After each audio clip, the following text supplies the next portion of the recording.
Welcome back to the Jocks of All Trades podcast. I am Brad, joined by Kyle, and today we have a special guest, Bryce.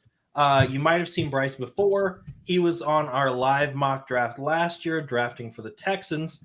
So he's a Colts fan. So I decided not to torture him to make him talk about the Texans anymore, but we're going to do it anyways. So tonight we're going to cover the AFC South. If you don't know those teams, here you go. Jags, Titans, Colts, Texans. This will be our off-season preview as we've been doing previously. Let's go ahead and run our ads, and then we are going to deep dive into every team. Fresh Cuts is our amazing sponsor who has been with us since 2020. Fresh Cuts is the local barbershop hangout in Marion, Indiana. If you're looking for a full-service barber with excellent cuts and a welcoming atmosphere, contact Caleb Kemper for an appointment time through www.freshcutsbarbershop.com. Mondays are the best days to get in, although he has plenty of time slots available. And if you happen to miss us live, you'll be hearing us in the shop while you enjoy your fresh cut. Slide on by to Fresh Cuts to pick up some stylish footwear with Caleb's Fresh Kicks collection. From Nike to Jordans, he offers the best price for quality kicks. And if you don't find what you like, Caleb offers custom work for $250. Stop over to 1224 North Baldwin Ave in Marion to pick up yours today, or Caleb also ships all over the U.S. Message him for prices and sizes. Our other people we sponsor, Steve Wood Illustrations and Ronald Morell for Mayor. Check out their respective pages on Facebook. And our other friends at other podcasts, the Culture Corner podcast, 1,000 Wives of Weird, and Rules of the Frame. Check them out on their respective platforms listed below.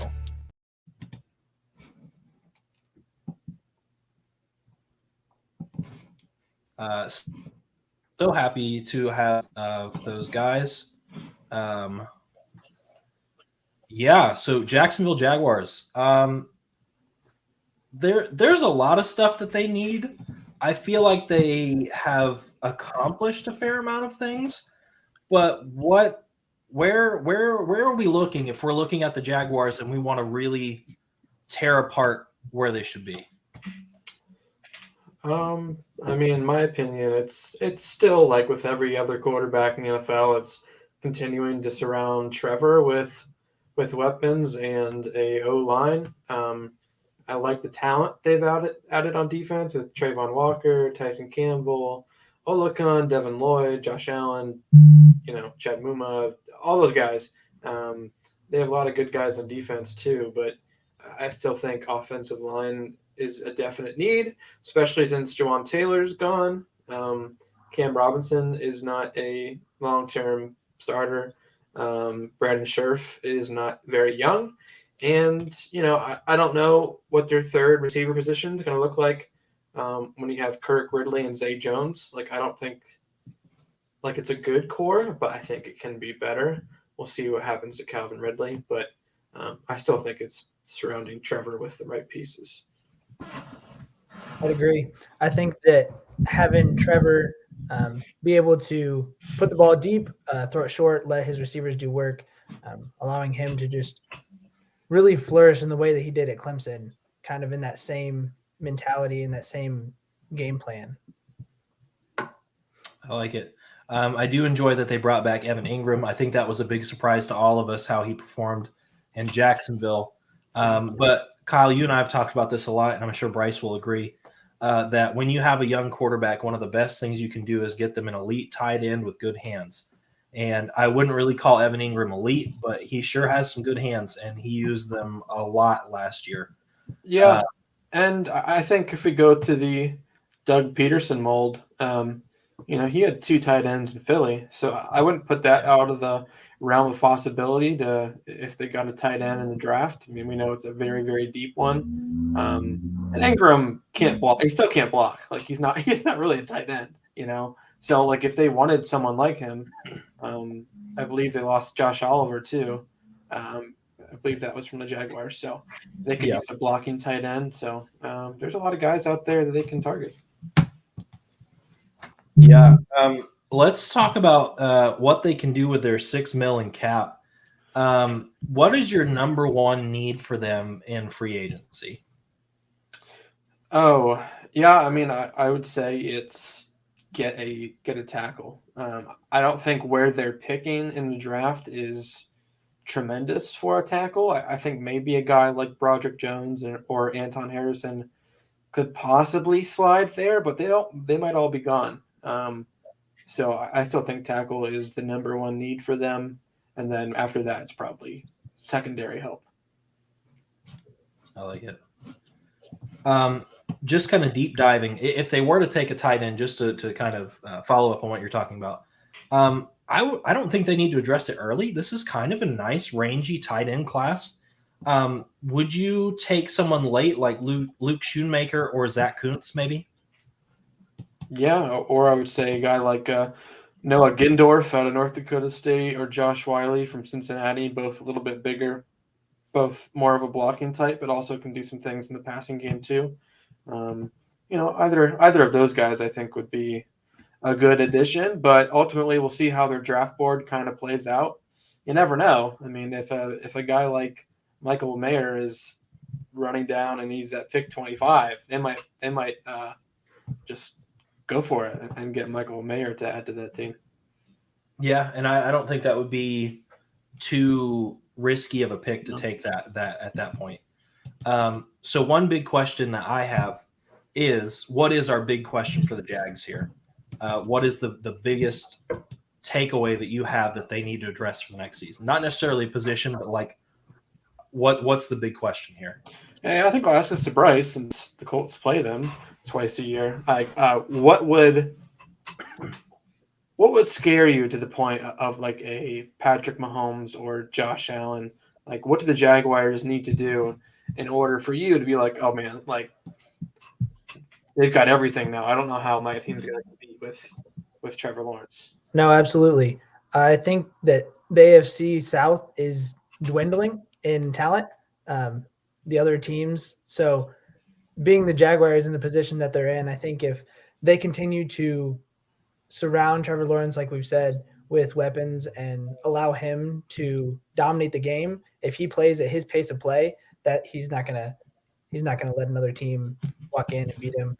And if they continue to improve their defense and stop these hard running backs, so Jonathan Taylor, Derrick Henry, guys like that, if they're stopping those guys, they're really going to control the AFC South for the next few years.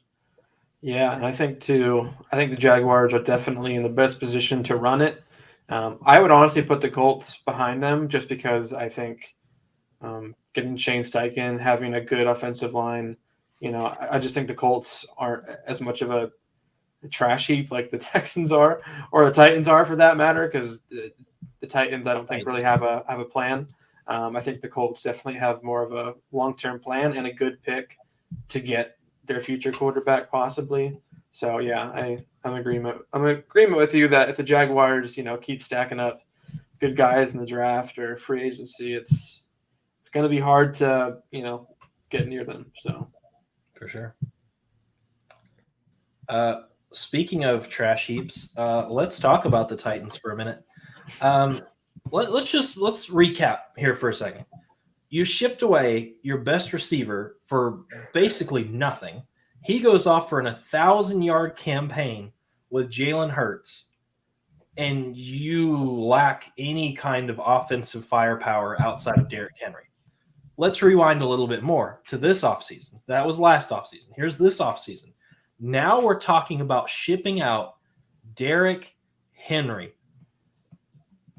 Did we not learn the first time with shipping out A.J. Brown, it hurt your offense? I don't know if they just don't want to spend the money. I don't know if they think they're just good enough to get away with it in the AFC South that, well, we don't need that much talent. We can just spread it out enough that everybody's okay enough that we can win the division. That's not going to win you a Super Bowl. So I guess where do you go with this $18 million that you have in cap space? Like what is your first option? I know receiver is up there, but do you target a running back?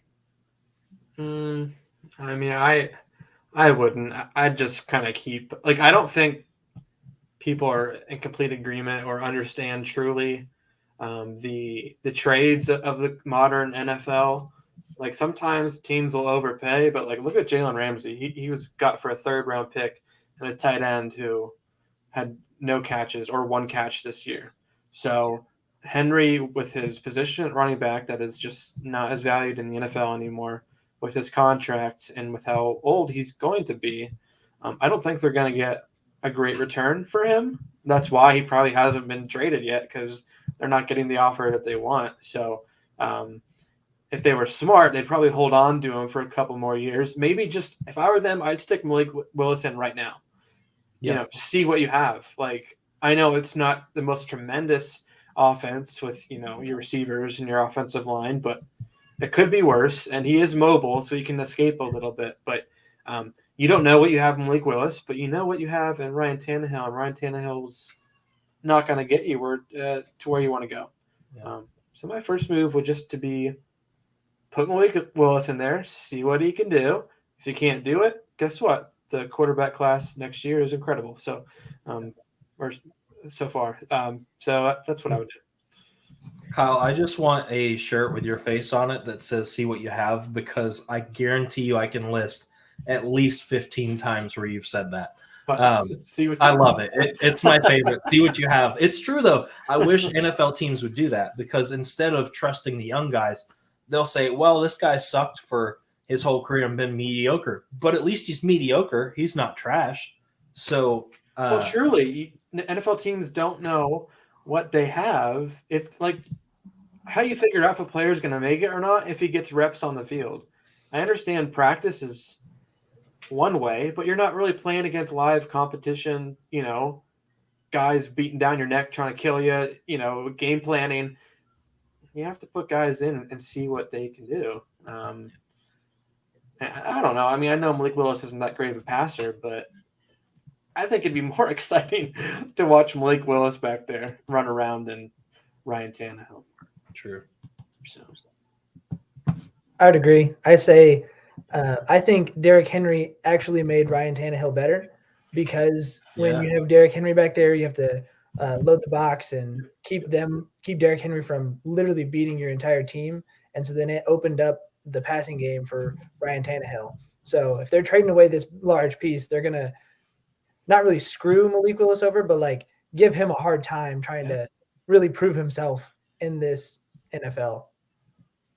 Yeah, 100% agree. I mean, look what happened with A.J. Brown when he went to the Eagles. I know it's not the same system, but, I mean, the running game was very good for the Eagles because they had Jalen Hurts, right?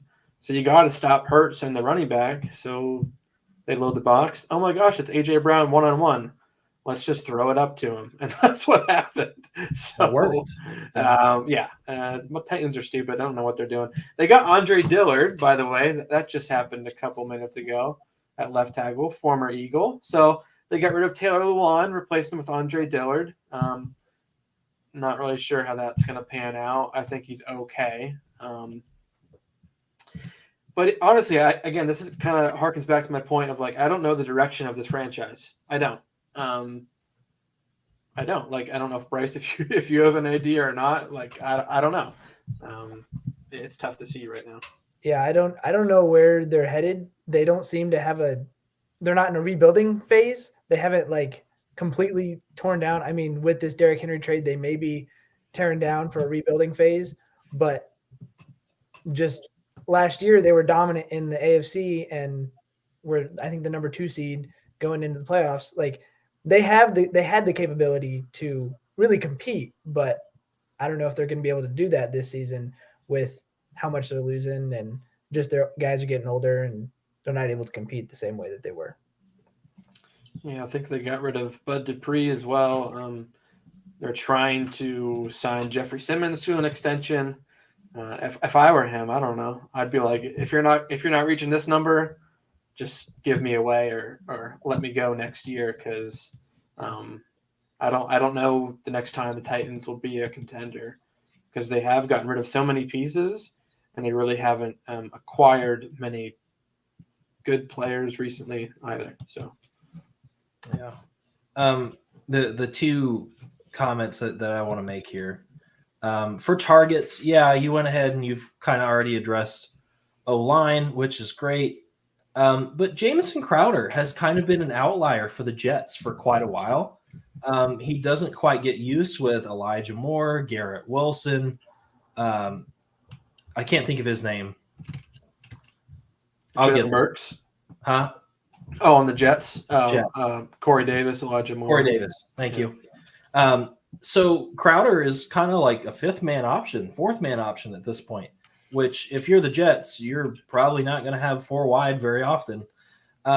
I think it would be a good fit for the Titans. Like Kyle said, if you are going to throw Malik Willis to the Wolves, Treylon Burks so far is not it. I say give Crowder a new home. You're probably going to have to pay him a little bit, but I don't think it's going to be like this massive, crazy extension deal like Devontae Adams. But I think it gives him a new home, gives him a speedy. Where would you stick him? In the slot, probably? Slot receiver? For sure. Yeah, and we know that that's always critical for younger quarterbacks. We've talked about that. But yeah, Brad, even if you look at their receiving room as a whole, it's Treylon Burks. I mean, do you know who Nick Westbrook, Akine, or Kyle Phillips are? Only because I'm very desperate in fantasy some weeks. Yeah, like not, you know what I mean? Like it's not a receiving core that scares you. No. I like when they drafted Treylon Burks to, try to become A.J. Brown, I guess. But that's basically all they have. Receiver is a massive need. Just getting guys that can go out there and run routes, I think, is something that's needed. And Crowder can do that for sure. I think the second thing that I really thought would be interesting in a later round in the draft, Kyle, you probably could talk about this guy way more than I could, but Mohamed Ibrahim out of Minnesota, quite the strong runner. If you're ever gonna replace Derrick Henry, which I'm gonna go ahead and say A is impossible, B, no matter who you take, is not gonna have that kind of frame and size and speed. But Ibrahim is kind of one of those like pow, I'm gonna run through you kind of runners. And I think if you're gonna have that Derrick Henry-esque guy, this is a guy you could get round 5, round 4, still get him pretty cheap, and might be better than Dontrell Hilliard. Yeah, he might even go later than that. He if he didn't get hurt, he would have had over 1,000 carries in his career in college. So his legs aren't going to last that long. But in terms of being a bruising runner, he for sure is that. I would also say this, that if they do trade Henry before the draft, and they are the team that likes to have a elite running back, pick number 11. Bijan Robinson will be probably there. So I don't know if they'll do it. I don't think they should do it, but that's an option. So I suppose, as I said with the Jaguars, wow. What's the big question that we have for the Titans coming out of here? I'm going to guess it's going to be, how can you support whoever's behind center? I guess is my question. Yeah, I mean, that's question A. Question B is, what direction do you want to go in? Do you want to build your defense up so your defense can carry your offense? Because that's kind of how it's been. Or do you want to change direction and build around your quarterback in terms of receivers, tight ends, offensive line? You know what I mean? Like post Derrick Henry, it's going to look very different. So which direction do you want to go? Which direction should you go? That's a good question.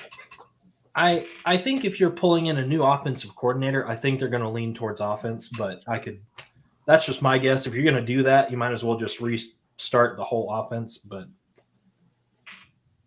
yeah. What do you think, Bryce? What do you think direction the Titans should do? They definitely need to figure out where they're going. Definitely a direction.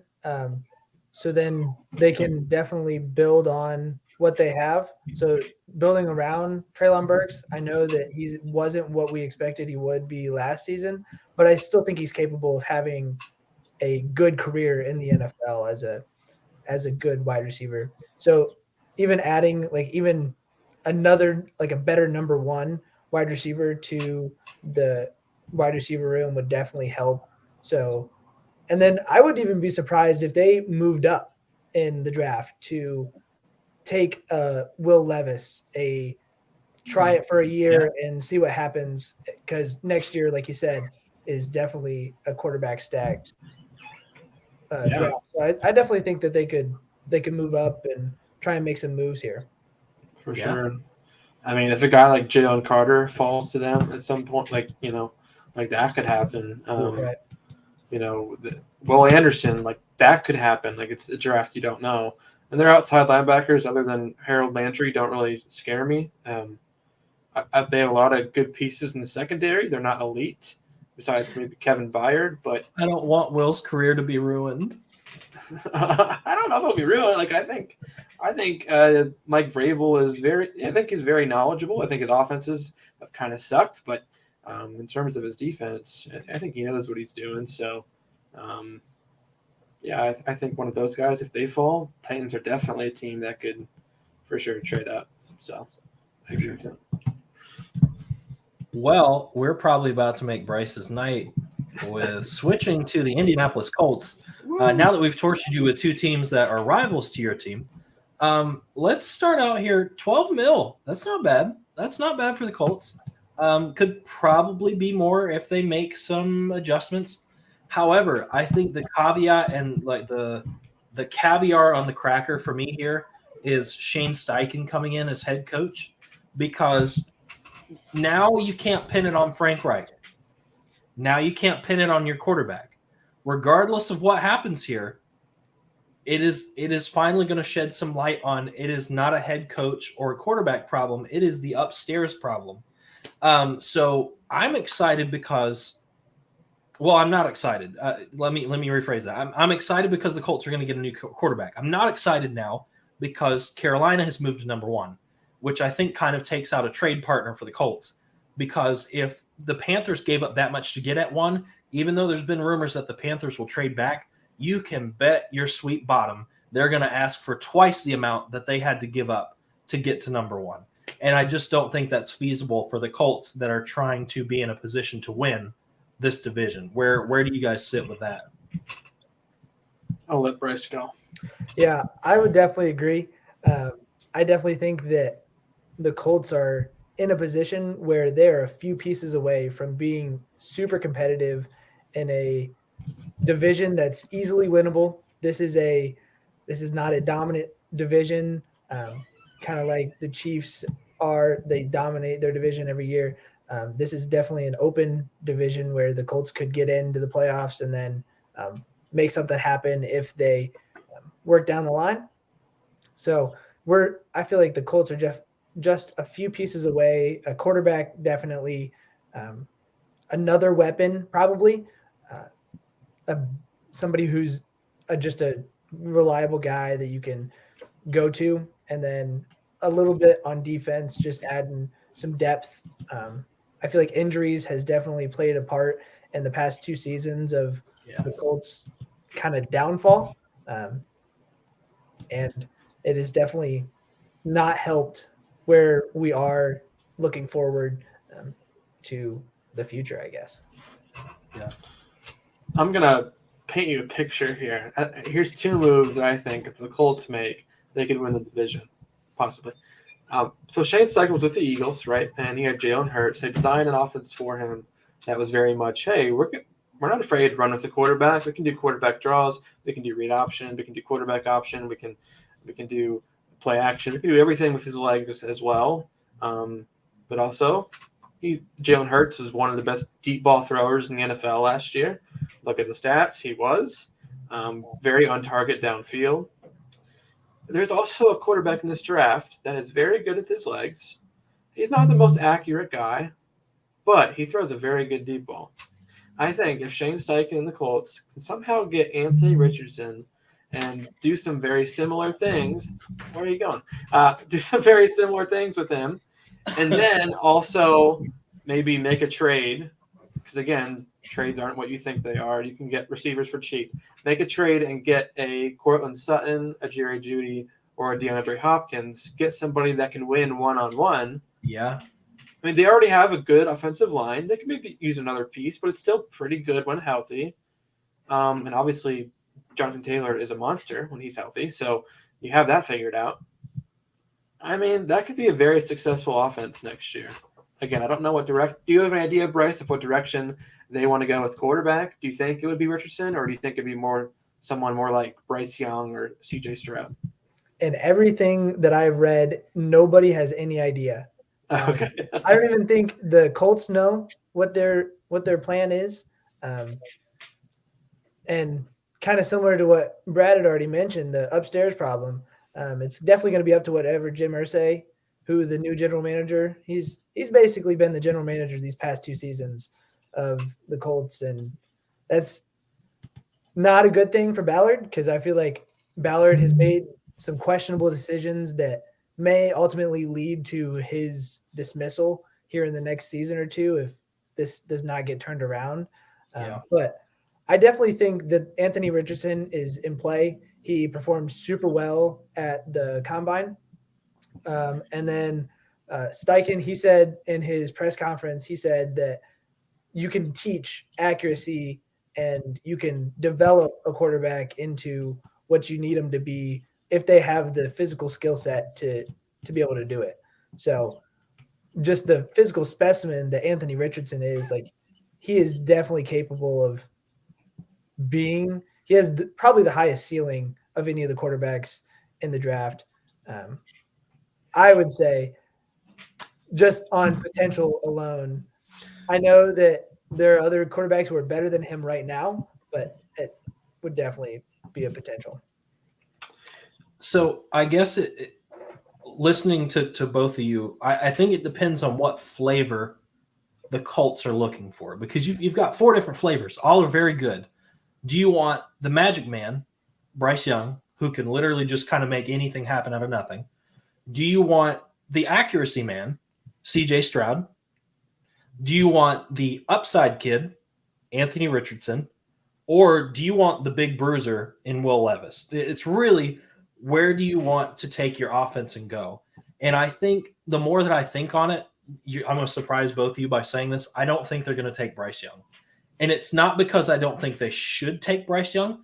I think they're going to take Will Levis. I really, really think they're going to take Will Levis just because – back up. Wait, think about it. Think about Luck. Think about Luck's build. Think about Luck's throwing. Think about how Luck was built. If they have in their head that this was the only way to be successful is to get this big, tall, white quarterback, it's going to be Will Levis. Well, I mean, yes, I agree there that they obviously have a type, but yeah, I don't think they should. But I'm just saying if I'm thinking like the Colts are thinking, right, that's what I'm afraid they're going to do. Yeah, like even Peyton Manning's obviously one of the best players of all time. Matt Ryan, I mean, getting him in there, I think a lot of people knew that he probably wasn't going to be successful, but tallish white quarterback who can't move. I mean, Will Levis can move, so he has that going for him. But, I would not like it. I do think you're right, Bryce. Jim Irsay is meddling a little bit too much, it seems like. I don't know what you think.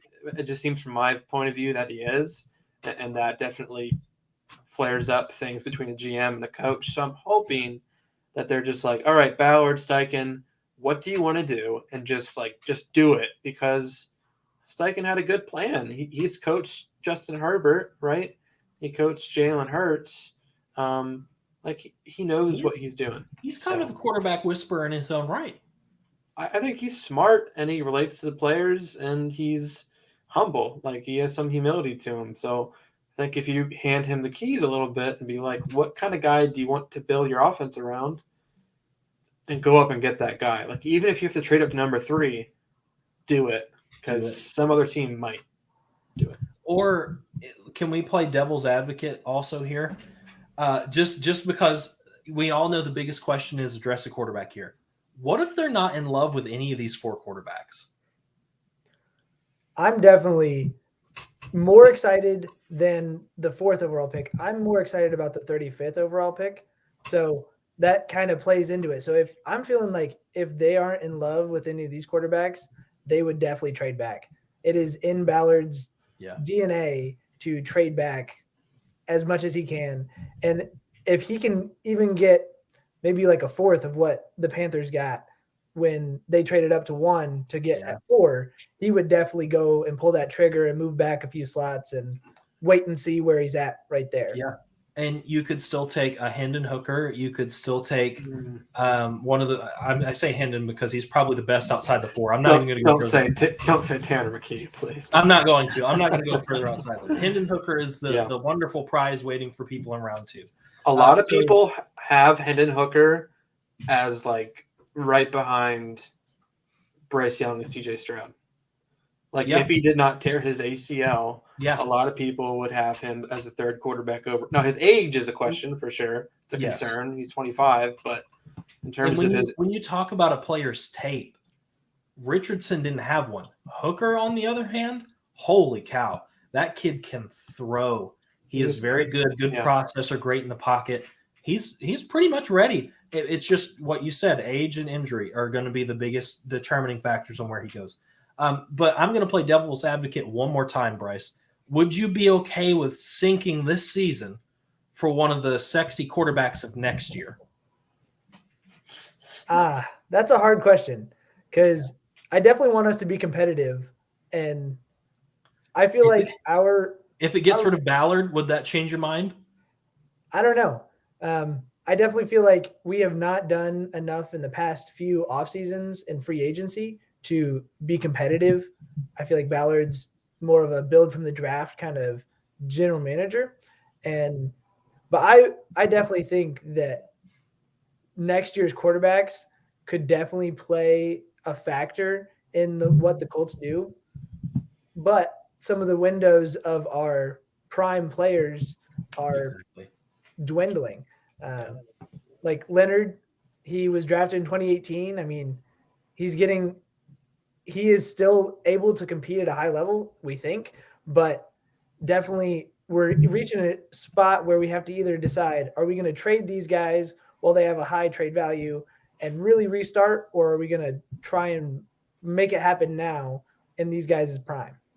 And that's why I asked, because you guys are in such a weird cusp of it has to happen in the next year or two, or you have to start over. Yeah. Definitely. So, Bryce, which one of these free agents that we have on this list would you most want? A Byron Murphy, a pretty good corner from Arizona, another pass rusher, Arden Key, or Isaac Seumalo, a guard? Is there any position that you'd want the Colts to target in free agency? Or something we don't have listed? Yeah. No, I would definitely say the offensive line. Yeah. No matter who's behind back there, we have to protect our quarterback. Last year, we were the highest paid offensive line and gave up the most sacks. So I think that's definitely unacceptable for the Colts. It was definitely unacceptable under Jeff Saturday. I don't know how, as a offensive lineman himself, like to allow that to happen. And then for Matt Ryan to literally push him into retirement almost just because of the beating that he took from the defensive linemen that were in the backfield play after play after play. And then also improving our depth. So like I said, injuries have hurt us over the past few years, but in improving our depth in the defensive, the backfield, so the cornerbacks, safeties, as well as defensive linemen, improving those as well. Yeah. That's good. I will add one more guy before we switch up here. Looking over the draft targets. A day 2 guy, should you find your quarterback day 1, Okereke is gone. You did just mention that why does my brain do this? I can't remember names. Linebacker. Leonard. If his injury bug continues, would you look at like a Jack Campbell in the second round, maybe? Another big linebacker to kind of take over that spot?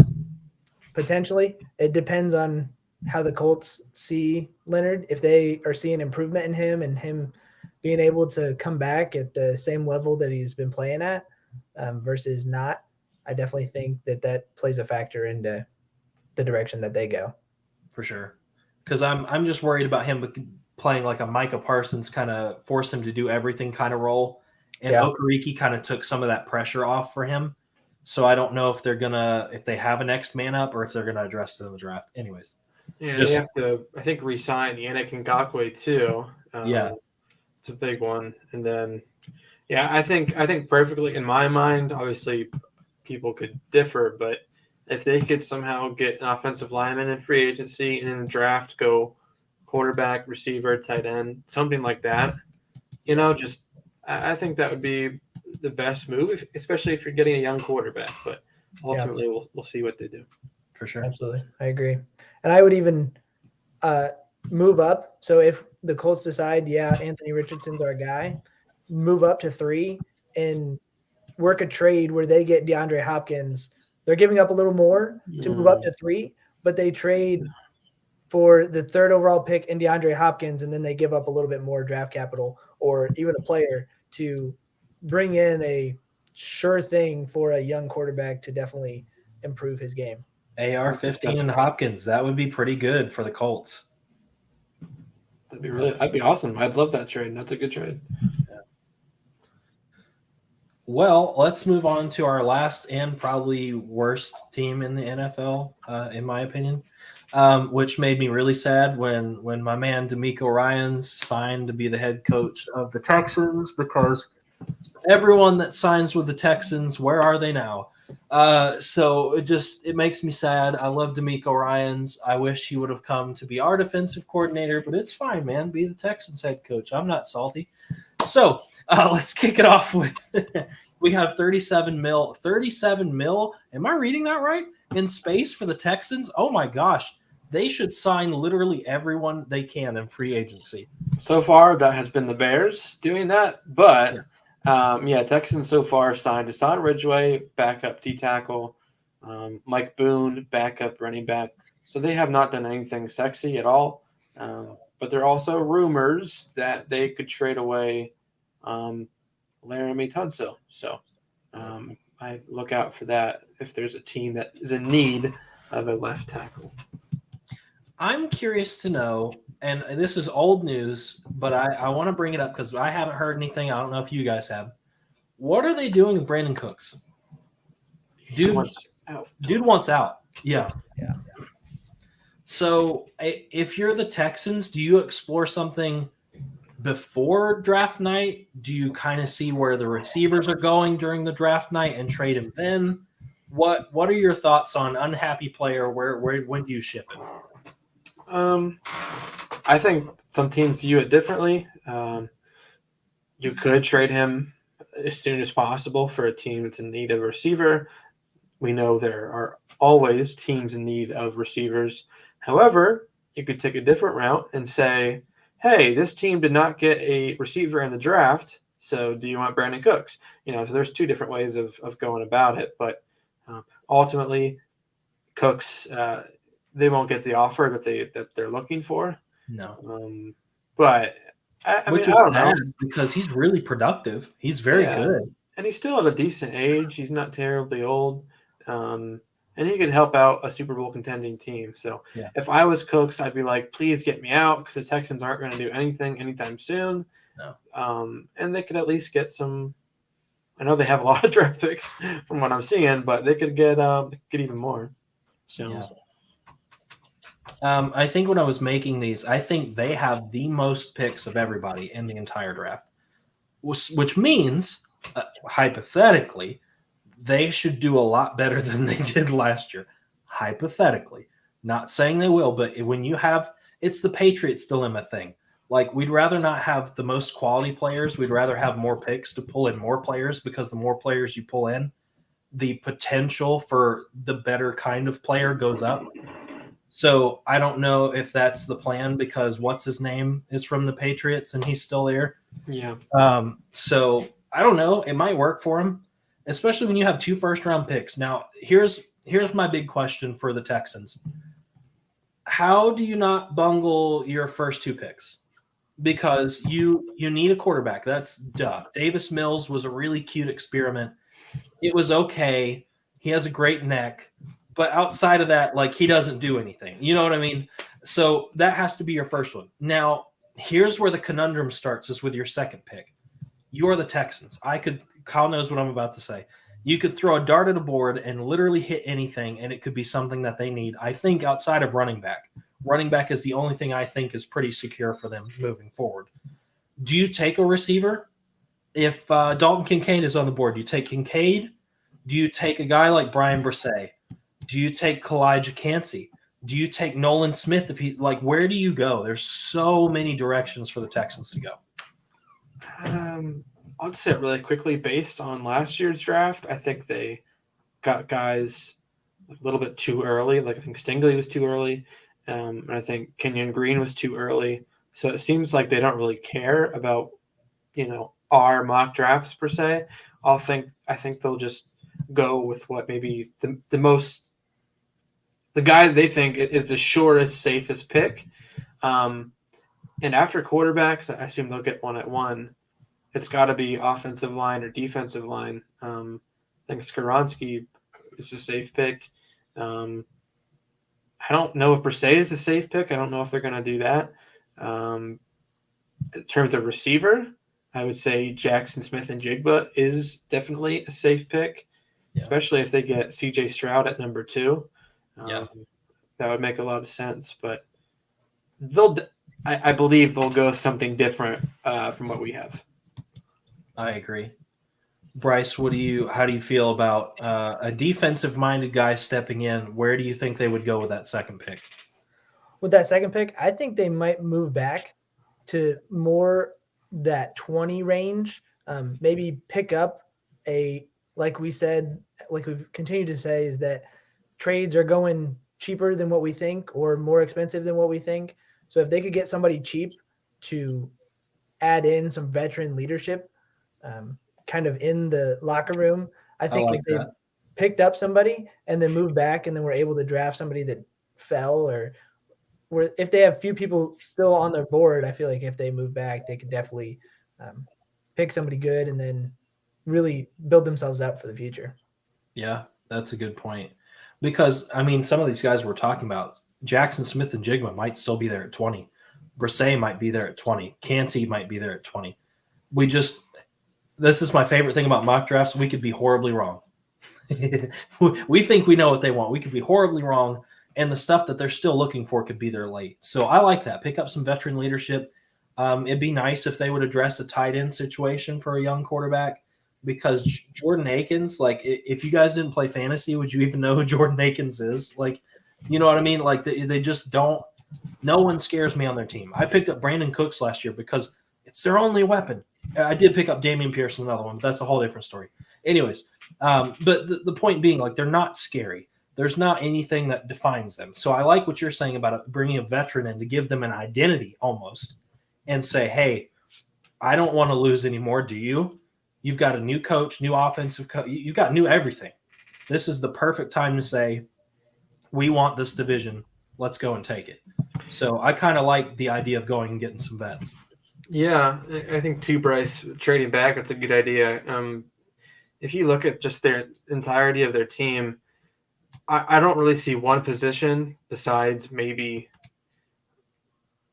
Derek Stingley and Jalen Petre's position where you can go and get pretty much anyone, and I think they'd get on the field. The other safety, the other corner position, linebacker, defensive line, if they get rid of Tunsil, like, they'll have a big need on the offensive line. Receiver, you could upgrade there. Maybe Damian Pierce, he's obviously had a really good rookie year, but other than that, they could improve pretty much everywhere.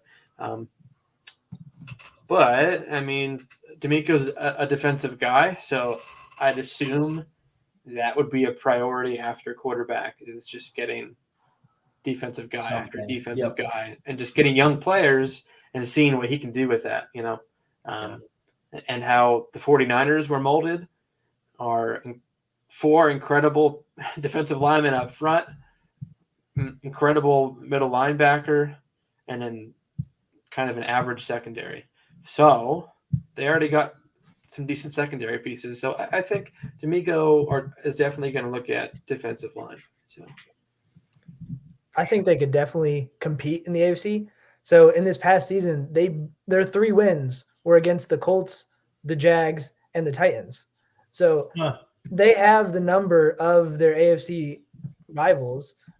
They know what they like, and so they're able to compete. So I think that they are definitely trending in the right direction, just in the AFC South at least, with those 3 wins, tying the Colts Like, I think that they have the capability, if they were to add a few more guys and get some more talent, they could definitely move up in the AFC South.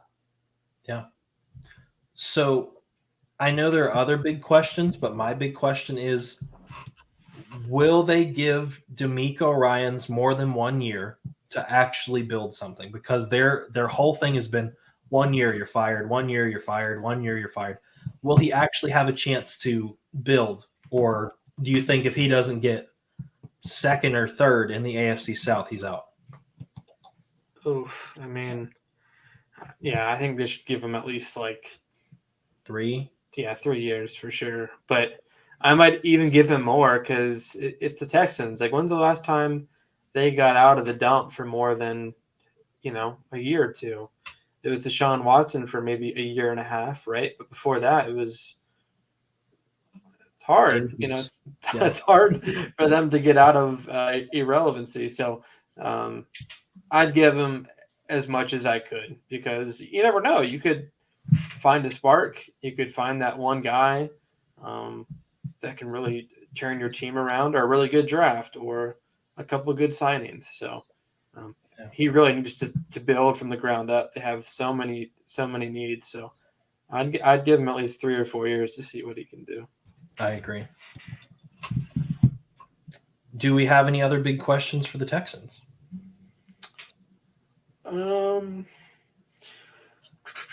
Yeah. Who do you think they should draft at quarterback? Let's say CJ Stroud goes number 1 to the Panthers. Who should they draft as their quarterback? Bryce Young. Yeah. Like, if you want a little magic to a team that doesn't have magic, that'd be a pretty good pick. I don't think they have the ability to wait as long for a potential guy. They need a guy who can walk in and step in and win a game or two, will them to a victory here and there. I think that that's definitely what they need. So I think they're going to either take whoever doesn't go at number 1. So they're going to either take CJ Stroud or Bryce Young. Correct. I agree with that. Yeah. All right. Well, I think that's going to wrap us up for this evening. Thanks for joining us, guys.